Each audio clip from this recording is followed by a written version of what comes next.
Olá, tudo bem? Meu nome é Sun e no vídeo de hoje eu vou tentar passar um pouquinho da história da China antiga, que ela é bem longa, mas vamos tentar resumir o máximo que puder. Depois eu faço vídeos específicos sobre dinastias que foram muito importantes na história da China, mas hoje vai o resumão mesmo.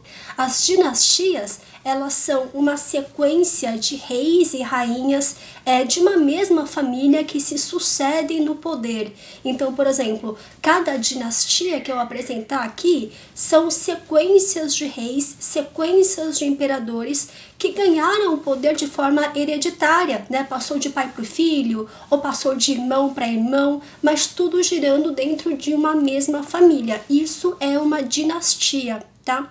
Então, a primeira dinastia que surge aí na China é a dinastia Xia. A dinastia Xia, na verdade, por um tempo se questionou muito se ela realmente existiu, né? Porque assim, os registros históricos a respeito dela eram muito vagas, às vezes traziam informações um pouco fantasiosas, então não se sabia ao certo se a dinastia Xia realmente teria existido. Mas no século XIX, o pessoal, né, através das escavações arqueológicas, perceberam que a dinastia Xia realmente existiu e não apenas existiu. Foi uma dinastia em que teve um trabalho intenso de bronze, ou seja, foi a idade do bronze da China. Nessa dinastia houve um trabalho intenso, né? Houve uma descoberta tecnológica de como se trabalhar o cobre com o estânio, originando então o bronze, e com isso você produziu uma série de utensílios domésticos, militares, cerimoniais. Então foi uma época muito marcante mesmo da civilização chinesa. Foi a nossa idade de bronze. Depois da dinastia Xia veio a dinastia Shang. A dinastia Shang foi mais ou menos 1600 a.C. Então, assim, quando eu falo história da China, joga tudo lá para, sei lá, quantos milênios antes de Cristo, porque é muito velha a história, né? Então, a dinastia Shang começou em 1600 a.C. E foi uma dinastia em que teve um grande desenvolvimento da filosofia, das artes e também, mais importante, da caligrafia, da escrita da China. Porque foi justamente nessa dinastia que, né, o antecessor do que hoje nós chamamos de mandarim surgiu. E na época, esses primeiros ideogramas, eles tinham uma aparência bem diferente do jeito que eles são hoje. Eram bem mais pictográficos. Tinha um aspecto que lembrava muito mais desenho do que os ideogramas de hoje, que já lembram bastante desenho, né? Então, na origem, isso era mais forte ainda. E, bom, na época, a gente não usava, né, esses ideogramas, essa escrita para o dia a dia.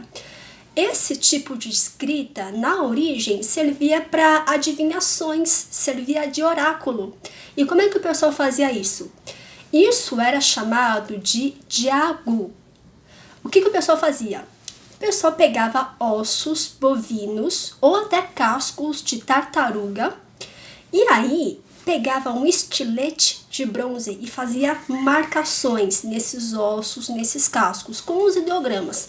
Né? Marcava o ideograma em cima dos ossos. Passava os ossos em cima do fogo, esquentava, e aí o osso ia rachando, né? Ia ter rachaduras nos ossos. E aí, conforme as rachaduras, é que o pessoal previa como é que vai ser o resultado de uma guerra, como é que vai ser a colheita do ano que vem, qual que seria um dia propício, auspicioso, para fazer uma determinada cerimônia. Então era tudo muito místico, muito ritualístico, né? Era para isso que servia a escrita quando ela foi desenvolvida, quando ela foi criada, tá? Então, essa é a grande herança da dinastia Shang, a origem da nossa escrita. Depois disso, veio a dinastia Zhou. Isso foi em 1046 a.C. A dinastia Zhou, ela foi a dinastia mais comprida da China. Durou por muito tempo, mas isso não quer dizer que ela foi a mais estável das dinastias. Bom, como inovações, como heranças que a dinastia Zhou nos deixa, nós temos hoje o taoísmo, temos hoje o confucionismo, que são todas, né, correntes filosóficas que surgiram na dinastia Zhou. Sabem, o livro Tao Te Ching do taoísmo foi escrito no meio da dinastia Zhou. O Confúcio, ele viveu durante essa época também. Então foi nessa época que teve um grande florescimento da filosofia chinesa, da filosofia oriental. Agora, fora isso, esse período, ele não foi nem um pouco fácil, porque assim, a dinastia Zhou começou bem, começou forte, legal, só que daí houve uma grande instabilidade e o reino de Zhou, ele se fragmentou em vários reinos menores, né, por conta de toda essa instabilidade política. Então, assim, o poder central não se sustentou e aí a China se fragmentou em vários reinos menores. E aí, né, não bastasse toda essa instabilidade, os reinos menores viviam lutando entre si. Então foi um período de muito caos, muitas guerras e muitas mortes, né? Porque o pessoal vivia ou em ofensiva ou em defensiva. Então, assim, muito sofrimento nessa época, né? E essa época foi marcada por um período chamado período das primaveras e outonos e também período dos reinos combatentes, que são os períodos onde realmente houve muita guerra, muita instabilidade política e a China estava fragmentada em vários reinos menores, né? Aí, o que acontece? Depois dessa instabilidade toda, um dos reinos, né, dessa fragmentação toda aí, um dos reinos chamado Qin, ele era o mais forte de todos e ele conseguiu unificar a China, porque ele assim, basicamente unificou a força, porque ele dominou todo mundo. Quem queria resistir ao poder dos Qin era massacrado. Então pronto, unificou, dominou e pronto, começou a dinastia Qin. A dinastia Qin, ela foi muito importante na China, porque ela realmente marcou aí uma unificação da China e inaugurou a era imperial da China. A era imperial seria essa era um pouco mais expansionista, com poder central bem forte, né, marcado na medida do possível por uma homogeneidade cultural maior, né? Então começou aí na dinastia Qin e vai perdurar até o fim do Império Chinês em 1912, né, com a derrocada da última dinastia, a dinastia Qing. Bom, basicamente, a grande contribuição dessa dinastia para a história da China é que ela unificou a China. Agora, de resto, nós também temos uma herança cultural uma herança arquitetônica muito boa, que é a Muralha da China. É uma herança muito boa que foi sendo construída ao longo da história da China. Não foi uma coisa que começou na dinastia Qin e terminou na dinastia Qin. Não, a muralha da China é enorme, continuou a ser construída por muito tempo. Mas a semente da muralha da China começou aí, nas dinastias Qin. Agora, fora essas coisas, assim, né, esse período também não foi um período muito legal de se viver, porque o imperador, né, chamado Qin Shi Huang, né, o primeiro imperador da dinastia Qin, ele era um cara meio sanguinário, meio megalomaníaco, meio cruel. Assim, o cara entrou pra história como um péssimo, né? Ele tem uma fama terrível, porque realmente ele foi uma pessoa muito truculenta, uma pessoa muito violenta. Não é à toa que ele conseguiu unificar a China, apesar de todos os combates, todas as guerras com tantos reinos. Ele realmente era um cara forte e muito implacável. Ele era um tirano. Então, o que acontece? Você junta essa conjuntura toda. Você junta o fato de que o rei é um tirano, o imperador é um tirano. Não deu outra. 15 anos depois, assim que o imperador faleceu, morreu, o pessoal derrubou a dinastia Qin, porque ninguém gostava. Ninguém gostava do imperador, ninguém gostava do regime. Então, a dinastia Qin já caiu após 15 anos da unificação da China. Agora, isso não quer dizer que a China voltou a se fragmentar. Eles mantiveram a unificação e aí veio a dinastia Han, que é uma dinastia muito boa, né? É muito legal, que dá um alívio mesmo para esses tempos de turbulência. Porque a dinastia Han, ele tem um diferencial que a dinastia Han, ele permitiu a criação, o surgimento de uma identidade cultural chinesa. Então, assim, hoje nós temos a etnia majoritária da China que se chama Han. Né? Por quê? Porque as pessoas se identificam como Han. Então, eu sou uma Han, por exemplo. A maioria da população chinesa é da etnia Han. Tem de várias outras etnias, mas a Han é a majoritária. E todos eles se intitulam Han justamente porque já nessa época, né, no ano de 200 e pouquinho antes de Cristo, o pessoal já começou a se identificar com a dinastia, com a cultura e foram se autodeterminando como Hans, né? E aí, essa coisa de ser um Han pegou tão forte, né, na cultura chinesa que a população se chama de Han, da etnia Han. A caligrafia se chama Hanzi. A roupa tradicional dos chineses, né, que nem esse aqui, se chama Hanfu. A língua mandarim se chama Hanyu. Então é tudo Han. Esse Han é uma palavra que ficou associada desde então à China, né? Então tudo que é Han, alguma coisa, possivelmente faz referência à cultura chinesa, ao povo chinês. E aí, além dessa identidade cultural, nós tivemos também um grande florescimento da economia, né? Um grande enriquecimento do império. Graças ao quê? Graças à Rota da Seda, que gerou muito dinheiro para a China. Porque a seda é um produto chinês valiosíssimo. O pessoal sabia fazer seda muito bem. E vendia aquilo para os vizinhos, que revendiam para outros países. Então aquilo circulava até o Ocidente e sempre tinha comprador. Então, assim, muito dinheiro graças à Rota da Seda.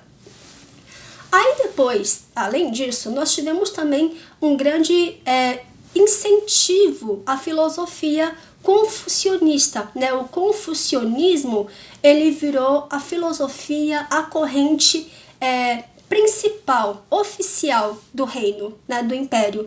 E o que prega o confucionismo?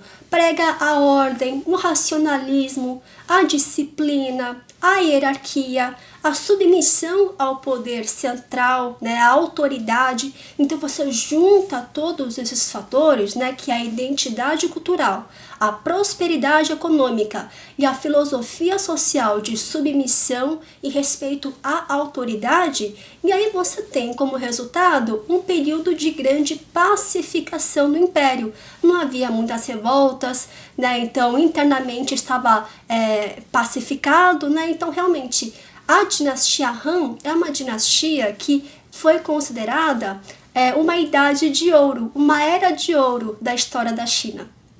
Mas nada é para sempre. Então, o que acontece? Após, né, esse apogeu todo da dinastia Han, nós tivemos aí um declínio, né, dessa estabilidade toda. E aí, com isso, o que aconteceu é que, novamente, a China voltou a se fragmentar em reinos menores, por conta dessa instabilidade política, né? E aí, aconteceu o quê?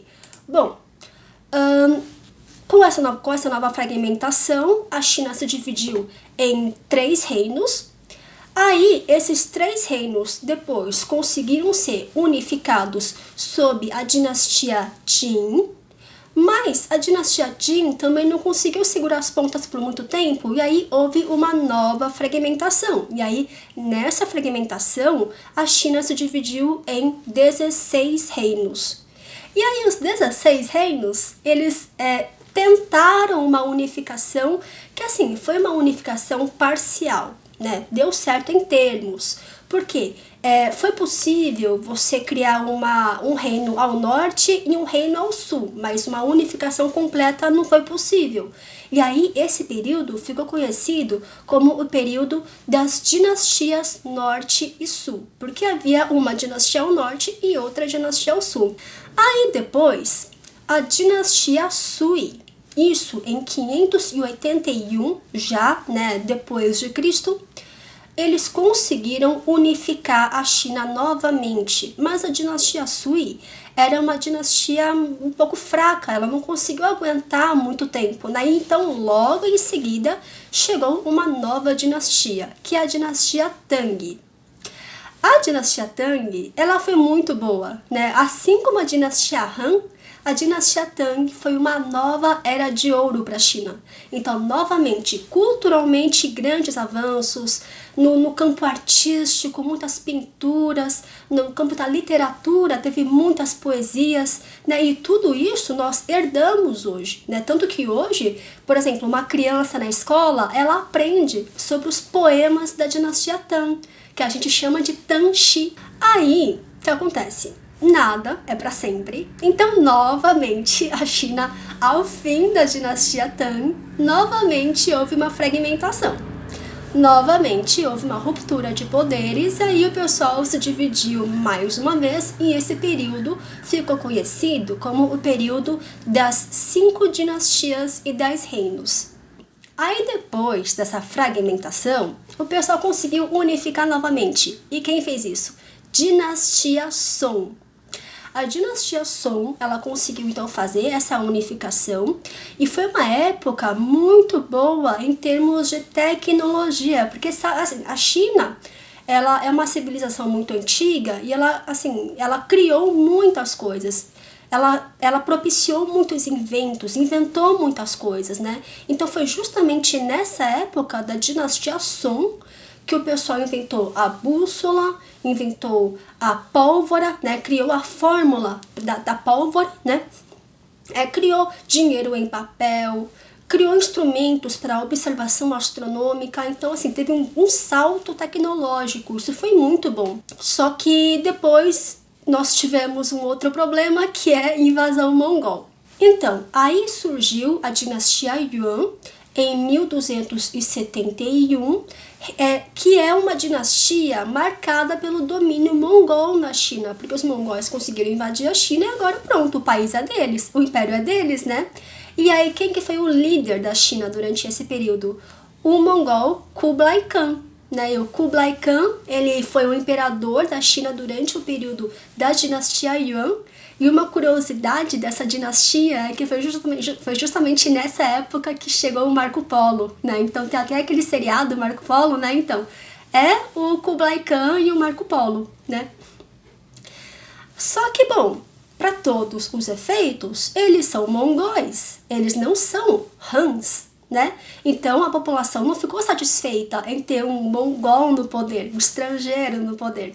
Aí pronto, o pessoal se rebelou e um camponês conseguiu liderar uma revolução contra os mongóis, e aí expulsou, né, os mongóis do poder e deu origem à dinastia Ming da China, agora com os Hans no poder, né? Bom, a dinastia Ming, ele começou em 1368 e nesse período nós tivemos a mudança da capital da China de Nanquim, né? Tava em Xi'an, na dinastia Tang, tava em Chang'an, depois foi para Nanquim e agora de Nanquim ele vai para Pequim. E é assim até hoje, Pequim como a capital da China, né? Aí, bom, a dinastia Ming, ela foi marcada pelas grandes navegações. Porque, lembra que na dinastia anterior teve muito incentivo à pesquisa científica, tecnológica? Então, a dinastia Ming herdou tudo isso e deu um salto a mais, deu um passo adiante e aí propiciou a era das grandes navegações chinesas. E nessa época nós tivemos um grande navegador chamado Zheng He. O Zheng He é um navegador chinês, ele era um eunuco, né? E aí ele conseguiu partir da China com uma grande frota, né? Na época, a frota da China era uma das maiores e mais bem equipadas do mundo, a frota chinesa, né? Ele conseguiu liderar a frota chinesa da China até a costa leste da África. Então eles foram muito longe, né? E aí o Zheng He chegava nesses outros reinos, nesses outros países e apresentava a China para eles, né? Na medida do possível, porque tinha o empecilho da língua, né? Mas apresentava, falava que ó, existe a China, o nosso imperador é tal, e ele tentava sondar para ver se o pessoal aceitava, né? Porque ele falava assim, olha, a China é um grande império, nós estamos no centro do mundo e o imperador é o dono de tudo. Você está de acordo? Se você estiver de acordo, eu te dou esse vaso. É sério, era isso mesmo. Ele fazia uma política da boa vizinhança com os vasos, né? Porque os navios do Zheng He saíam da China com um carregamento de vasos preciosos, tesouros, né? E também várias coisas, seda, assim, carregando tudo, justamente para você fazer uma política de boa vizinhança. Você ia nos reinos vizinhos, dava um presentinho, sondava aí se era um vizinho amigo, se era um país amigo, um país inimigo, né? Como é que reagiriam se você falasse do grande império da China, né? E aí o pessoal que tava de boa, né, recebeu um presente e falava, China, ok, legal, nos falamos. E beleza, e caiu, e o Zheng He ia embora. Então, não foi uma navegação em que você vai no país lá e tenta conquistar, tenta dizimar, exterminar a população local para ir invadir. Não foi nada disso. Foi mais assim, para conhecer, para fazer cartografia, né, conhecer melhor o tamanho do mundo, conhecer novos países e celebrar novos relacionamentos, né? Foi mais uma política de boa vizinhança mesmo. Então, o Zheng He entrou para a história como o grande navegador da história chinesa. Também é aquela coisa, nada dura para sempre, né? Então, a dinastia Ming, ela acabou, no fim, com a revolta de um oficial do próprio governo, né? O oficial, ele estava descontente com a dinastia, e aí ele liderou uma revolta que aí conseguiu tomar o poder, né? O imperador da dinastia Ming, ele cometeu suicídio e aí ele proclamou uma dinastia própria, dinastia Shun. Essa dinastia, ela não deu certo, porque logo em seguida veio a dinastia dos Manchus, né? A dinastia Qin, que é da etnia dos Manchus. Os Manchus também eram outros povos que viviam no território, né, onde hoje é a China, e eles eram muito poderosos militarmente. Então eles conseguiram conquistar a China e deram origem à dinastia Qing. E a dinastia Qing foi a última da China, né? Enfim, a última dinastia da China é a dinastia Qin, e ela começou em 1636. Bom, ela começou bem, ela começou como uma nova era de ouro. Ela começou com a China tendo 1/3 da população mundial, uma das maiores economias do mundo, mas isso não se sustentou por muito tempo, porque no Ocidente estava havendo o expansionismo ocidental também, né? Então, o neocolonialismo britânico, o imperialismo britânico, né? Então, isso foi atingindo em cheio a China. Os britânicos, eles acabaram, né, forçando a entrada na China do ópio, né, uma droga super pesada, né, então espalhou ópio pelas capitais da China e aí o pessoal começou a se viciar, começou a ficar fraco, não conseguia combater as investidas estrangeiras. E aí foi nessa época que nós tivemos então um período muito triste da história chinesa, que é a Guerra do Ópio, né? Quando o imperador chinês percebeu o que estava acontecendo, ele tentou barrar a entrada do ópio que era trazido pelos ingleses para a China, né? Tentou barrar, mas aí os ingleses, eles não aceitaram, porque ópio dá dinheiro, e aí começaram uma guerra. A China perdeu essa guerra e aí, como resultado, ela teve que assinar vários tratados desiguais, porque ela perdeu, né? Então tinha que indenizar o vencedor. Aí, para indenizar, ela abriu mão de muito dinheiro, teve que abrir mão das terras, né? Então, Hong Kong, por exemplo, é um território chinês que teve que ser cedido à Inglaterra por pressão, né? Por conta dessa guerra. Então, assim, foi um período da história recente ainda da China que, assim, foi muito triste, foi muito sofrido, foi muito humilhante para o povo chinês vivenciar o que eles vivenciaram, né? Então, bom, com tudo isso, o Império já estava muito, muito fraco e não tinha mais como subsistir. Então, em 1912, finalmente chegou ao fim a Era Imperial da China com a proclamação da República. E aí, essa república, bastante jovem ainda, ela teve um presidente interino provisório, que é o Sun Yat-sen. Bom, mas com isso, basicamente, nós fechamos aí a história da China antiga, né? Que são mais de 2.000, uns 3.000 anos de história, né? Escrita sobre a China antiga e suas dinastias, né? Então, basicamente é isso. Muito obrigada!